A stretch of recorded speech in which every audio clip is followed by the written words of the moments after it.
The drone of the airplane engine was a physical weight pressing against my temples, a relentless vibration that seemed to rattle the very bones of my exhaustion.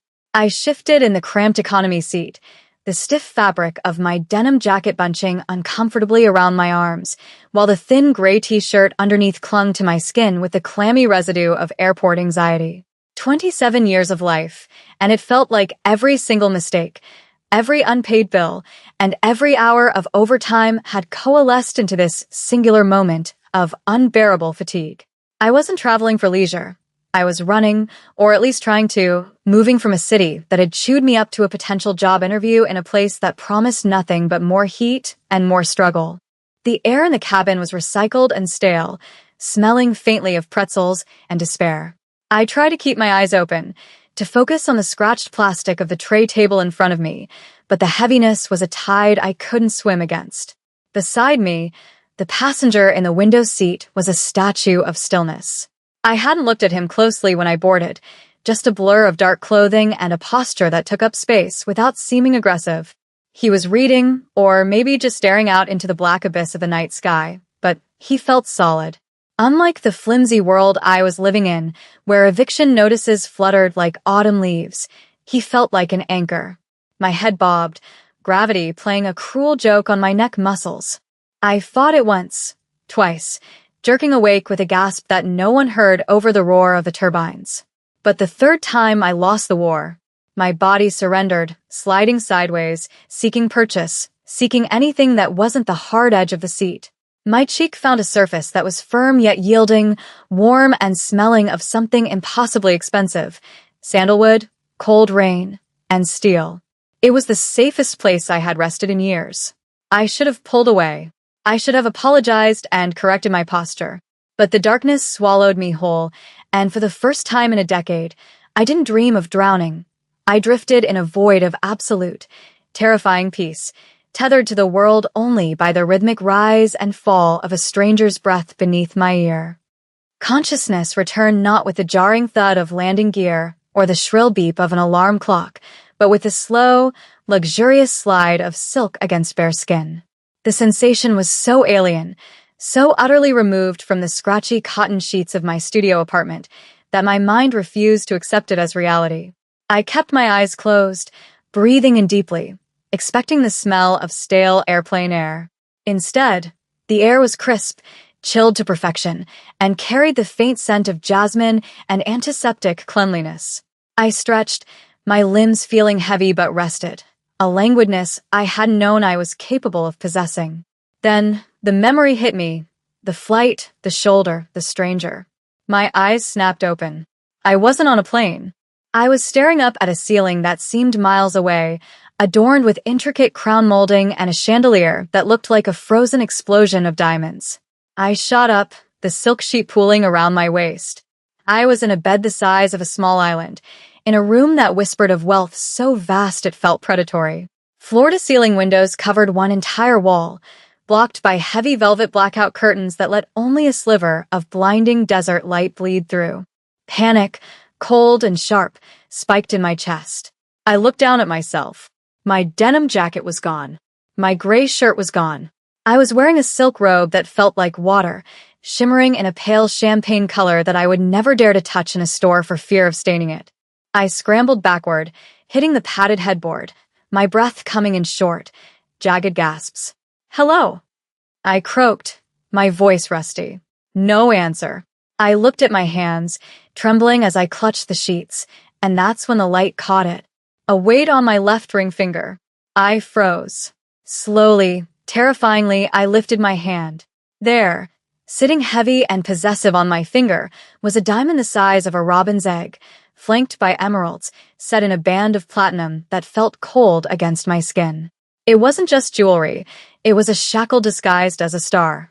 Beneath it sat a simple, thick wedding band. The room spun. I scrambled out of the bed, my feet sinking into plush carpet, and ran to the sliver of light at the window. I tore the curtains back. The view assaulted me, the unmistakable, garish, glorious skyline of Las Vegas, but seen from a vantage point of dizzying height and seclusion. I wasn't just in Vegas. I was in a fortress above it. I needed to find a door. I needed to find my clothes. I needed to wake up from what had to be a hallucination induced by stress and altitude. I navigated the room, which was larger than my entire apartment complex, touching the furniture as if to test its solidity. Mahogany, marble, gold leaf. It was all real. I found a set of double doors and pushed them open, stepping out into a hallway that stretched endlessly, lined with artwork that probably cost more than my life's earnings. "Is anyone here?" I called out, my voice gaining a little more strength, fueled by the rising tide of adrenaline. Silence answered me, heavy and watchful. I walked barefoot down the corridor, the silence amplifying the sound of my own heartbeat in my ears. I turned a corner and found myself on a mezzanine overlooking a sprawling living area. And there he was, the man from the plane. He was sitting on a leather sofa, his back to me, but I recognized the set of his shoulders, the same shoulders I had drooled on. But the context had shifted violently.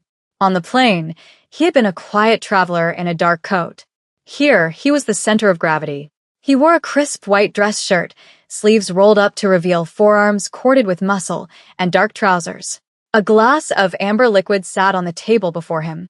He didn't turn around, but his voice drifted up to me, baritone and smooth, wrapping around me like smoke. "You slept for 14 hours, Imani." I was beginning to worry he knew my name. The sound of it in his mouth felt like a violation and a caress all at once. I gripped the railing, my knuckles turning white. "Who are you?" I demanded, trying to project a toughness I didn't feel. "Where are my clothes? Why am I wearing this ring?" He stood up then, slowly, with the grace of a jungle cat that has no reason to rush. He turned to face me. His face was angular, devastatingly handsome, with eyes so dark they looked like inkwells. There was a scar cutting through his left eyebrow, a mar on perfection that only made him more terrifying. "I am Daehyun," he said simply, as if that explained the universe. "And you are wearing that ring because yesterday, while you were sleeping, we landed. And last night, in a private ceremony, you became my wife." "That's impossible," I spat, descending the stairs with reckless speed. I didn't sign anything. I didn't agree to anything. I was asleep. I reached the bottom of the stairs and marched toward him, stopping only when the sheer force of his presence hit me like a physical wall.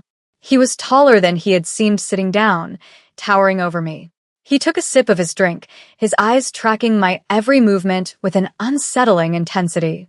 "You were asleep for the flight," Daehyun corrected, his tone maddeningly calm. "You were quite awake for the signing. Although you were." Heavily influenced by the exhaustion and perhaps the champagne, he set the glass down. "But the legality isn't your concern, Imani. The reality is he reached into his pocket and pulled out a folded piece of paper, tossing it onto the coffee table between us. It wasn't the marriage license. It was a bank statement. My bank statement. And next to it, the eviction notice I had stuffed into my jacket pocket. Imani, 27. No living family. $34,000 in student debt. $6,000 in credit card debt. 3 months behind on rent, he recited the numbers with a detached precision that made me feel naked. "I have cleared it," the words hung in the air. "All of it," I whispered, the fight draining out of me for a split second before the horror rushed back in. "I didn't ask you to do that." He stepped closer, invading my personal space, his scent, that sandalwood and rain, flooding my senses again. "No, you didn't." "But my wife cannot be in debt to anyone but me." He reached out, his fingers grazing my chin, tilting my face up. His touch was electric, sparking a shiver that I hated myself for feeling. "You are safe here. You are provided for. The world outside," he gestured vaguely to the windows, "was eating you alive. I have simply removed you from the menu." "I am not a rescue dog," I snapped, jerking my face away from his hand. "And I am not for sale. I'm leaving." I turned on my heel, scanning the room for an exit. I saw the massive front doors, intricate wood carved with dragons, and made a break for them. My bare feet slapped against the cold marble. I expected him to chase me, to grab me, but he didn't move. I could feel his eyes on my back, watching, waiting. I reached the doors and grabbed the heavy brass handles, pulling with all my weight. They didn't budge. Locked. I fumbled with the deadbolt, twisting it, and threw the door open. The heat of the Nevada desert hit me like a blast furnace. But it wasn't freedom. Standing at the bottom of the porch steps were two men in dark suits, their hands clasped in front of them, wearing earpieces. They looked at me with zero surprise. Beyond them, a wrought iron gate taller than the house itself surrounded the perimeter. "Let me pass," I ordered the guards, clutching the silk robe tighter around me. They didn't even blink. "Mrs. Kim." One of them nodded respectfully, but didn't move an inch. Mrs. Kim. The name felt like a slap. I turned back to the house. Dae-hyun was standing in the doorway, leaning against the frame, the sunlight casting long shadows across his face. "There are no keys, Imani," he said softly. "The gates only open when I say they open." I looked from him to the guards, then out at the shimmering heat haze of the desert. I was in the middle of nowhere. "You can't keep me here," I yelled, my voice cracking. "This is kidnapping." He pushed off the doorframe and walked slowly toward me, stepping out into the heat. He didn't seem to feel the temperature. "Kidnapping is such a crude word," he mused, stopping just inches from me. He looked down, his gaze dropping to the ring on my finger. "We are newlyweds. We are in our honeymoon phase. The world believes you are here because you want to be." And in time, he reached out, taking my hand, his grip firm and unyielding, threading his fingers through mine so the diamond caught the sun, blinding me. "In time, you will realize that there is nowhere else you could possibly belong. I have bought your debts, Imani. I have bought your freedom. And now, I intend to collect on my investment." The look in his eyes wasn't just possessiveness. It was a terrifying, abyssal hunger. He wasn't just a rich man. The way he stood, the way the guards feared him, he was a king of a very dark kingdom, and I had just been crowned his reluctant queen. The sun began to bleed out over the horizon, painting the desert in bruised shades of purple and violent orange, a visual echo of the turmoil churning in my gut. I had spent the hours since our confrontation pacing the perimeter of the library, a room lined with books that looked like they had never been opened, their leather spines stiff and judgmental. I was still wearing the silk robe, having refused the selection of evening gowns the silent, terrified house staff had wheeled in on a garment rack. It was a petty rebellion, clinging to the nightwear as if it were armor, but it was the only choice I had left. When the double doors opened, Dae-hyun didn't ask if I was ready. He simply filled the doorway, his presence sucking the oxygen out of the room. He had changed into a tuxedo, the black fabric absorbing the dim light, tailored so sharply it looked like a weapon. "Dinner," he announced, a single word that wasn't an invitation but a decree. I wanted to scream, to throw one of the priceless Ming vases at his head, but my stomach betrayed me with a treacherous growl. I hadn't eaten since the pretzels on the plane. "I'm not dressing up for you," I said, crossing my arms over my chest, gripping my elbows until they hurt. Dae-hyun walked into the room, his stride eating up the distance between us. He stopped a foot away, close enough that I could feel the heat radiating from him, close enough to see the flecks of gold in his obsidian eyes. "Then don't," he murmured, his gaze dropping to where the robe cinched at my waist. "I prefer you in this. It reminds me of how you looked when I finally had you safe." He offered me his arm. "But you will eat. I did not bring you here to starve you, Imani.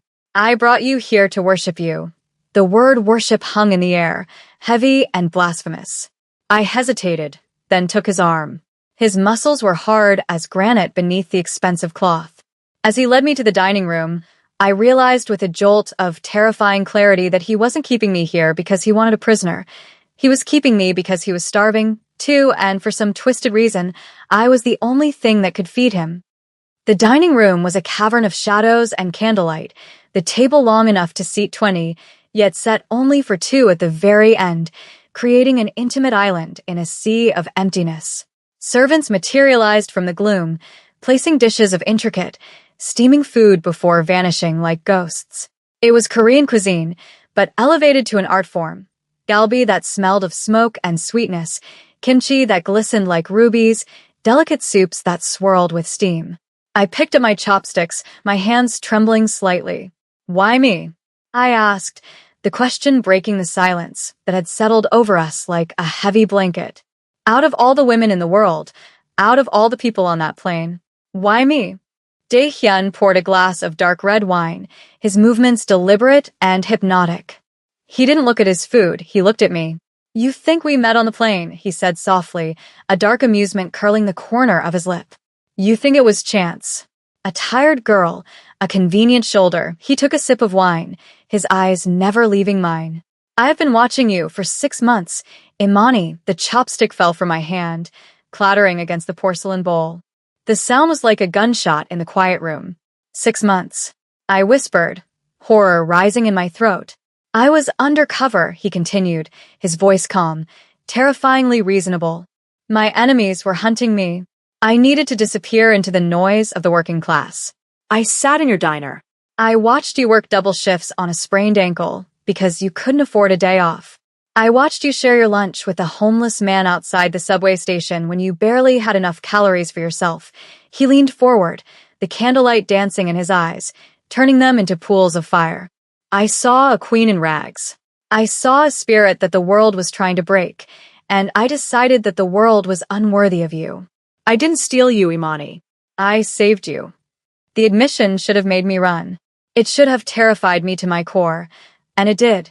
But beneath the fear, there was a treacherous, vibrating chord of recognition. I had spent my whole life being invisible, being a cog in a machine that ground me down for pennies. No one had ever seen me.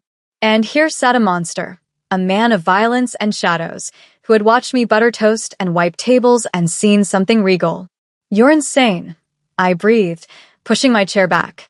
You can't just possess people because you admire them. Dae-hyun stood up, the movement fluid and swift. He walked around the table, and I froze, my flight instinct warring with a paralysis born of fascination. He stood behind my chair, his hands coming to rest on my shoulders. His touch was heavy, possessive, branding me through the silk. Possession is 9/10 of the law, my love, he whispered into my ear, his breath hot against my neck, sending a shiver racing down my spine that had nothing to do with cold. And looking at you now, angry, defiant, alive. I know I made the right investment. He trailed a finger down the side of my neck to my pulse point, which was hammering against my skin like a trapped bird. Eat, he commanded, his voice dropping an octave, vibrating in my chest. We're going out tonight. I want to show the city exactly who belongs to me. The duality of his tone, the threat and the tenderness, was dizzying. I picked up the chopsticks again, my resistance crumbling under the weight of his proximity. As I ate, tasting the explosion of flavors, I realized I was sitting in a cage of gold, but for the first time in my life, the door was locked from the outside, and I wasn't the one holding the key. And God help me, part of me didn't want to find it. The drive into the city was a blur of neon lights and speed.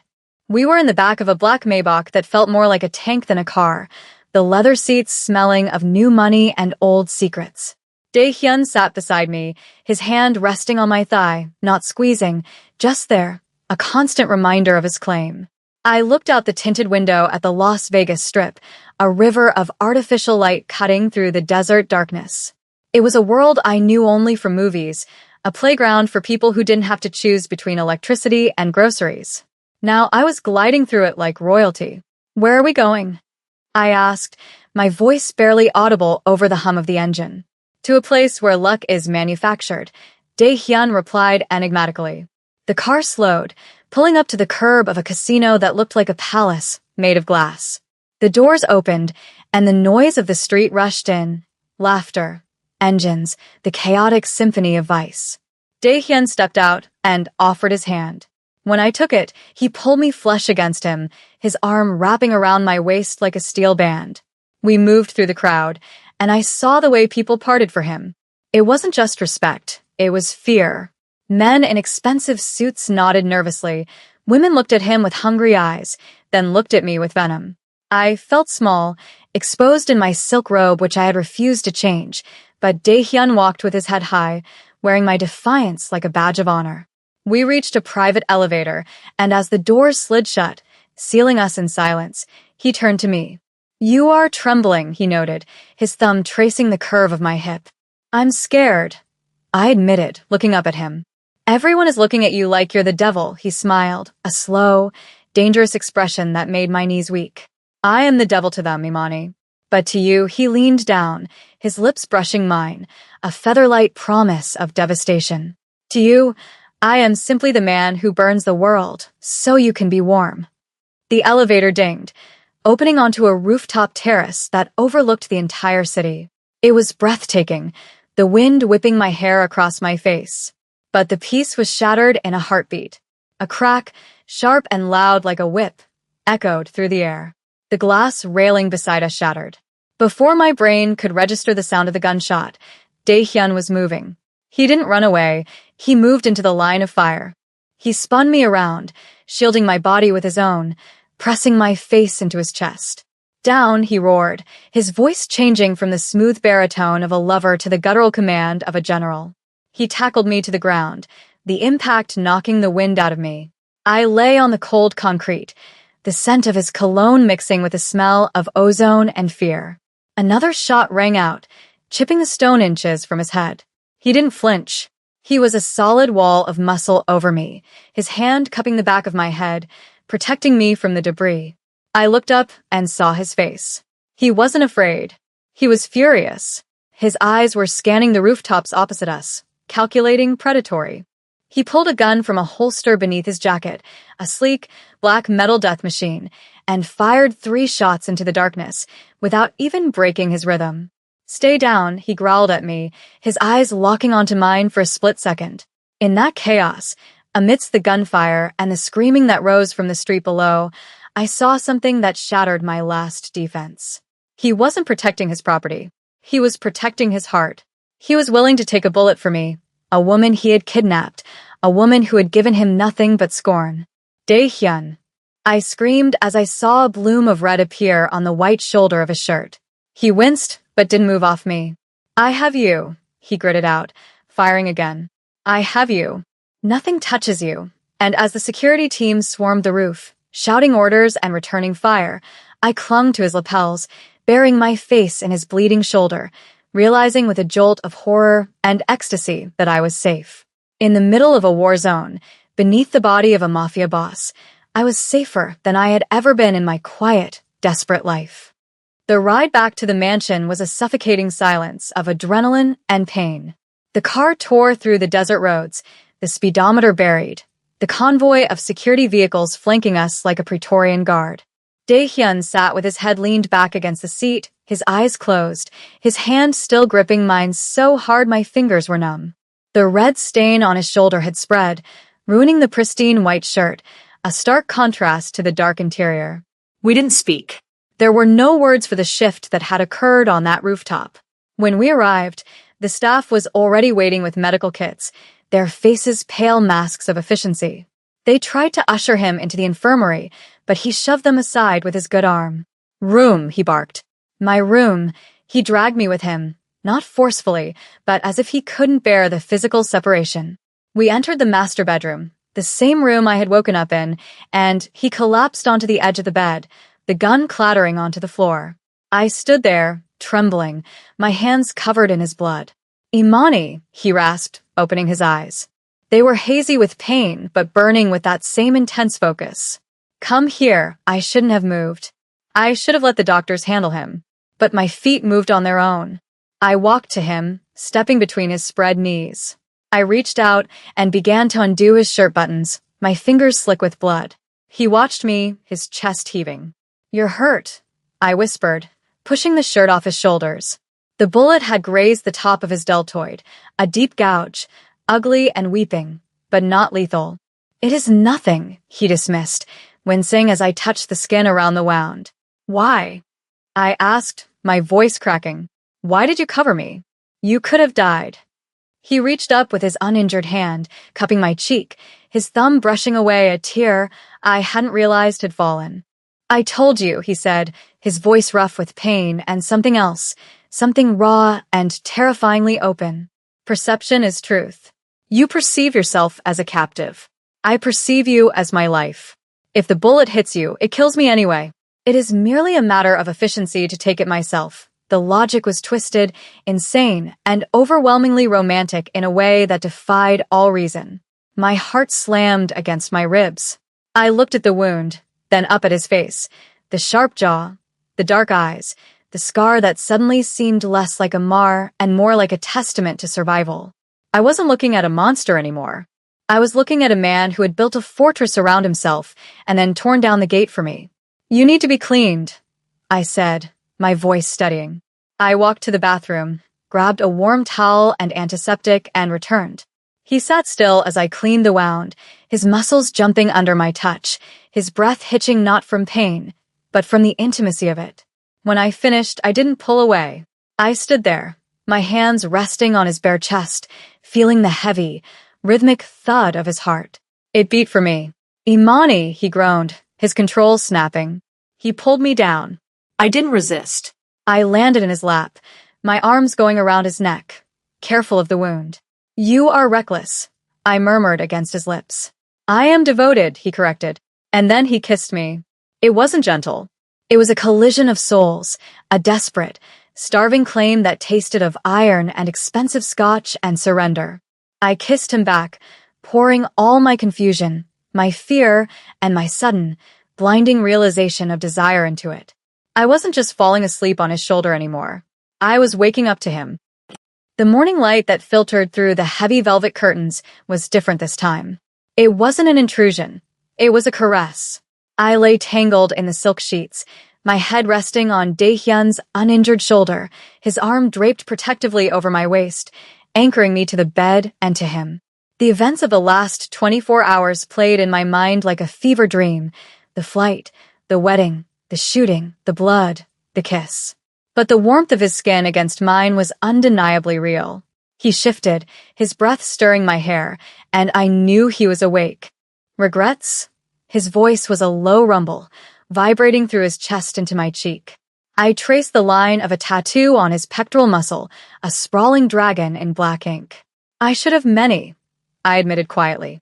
"I should be running for the door right now." I felt his muscles tense, his grip tightening instinctively. "But," he prompted, the single word laced with tension. "But I'm tired of running." I sighed, lifting my head to look at him. His hair was messy, his eyes unguarded for the first time. "I'm tired of fighting the world alone, Dae-hyun." You're a dangerous man. You're controlling. You're obsessive." I paused, letting a small smile touch my lips. "But yesterday, when those bullets were flying, it was the first time in my life I knew, with absolute certainty, that someone would catch me if I fell."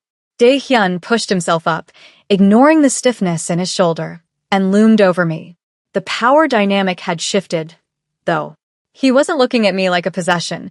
He was looking at me like a miracle he was afraid would vanish. "I will always catch you," he vowed, the intensity in his eyes searing. "I told you, Imani, I have an empire. I have money that can burn a hole in the sky. But it was all just Noise. Until I saw you. You are the silence in the chaos. You are the anchor." He reached for my hand, lifting it to kiss the ring that still sat heavy on my finger. "Stay with me. Not as a captive. Not as a debt to be paid. But as my wife. As my equal. Rule this chaos with me." I looked at the ring, the diamonds refracting the morning light into 1,000 rainbows.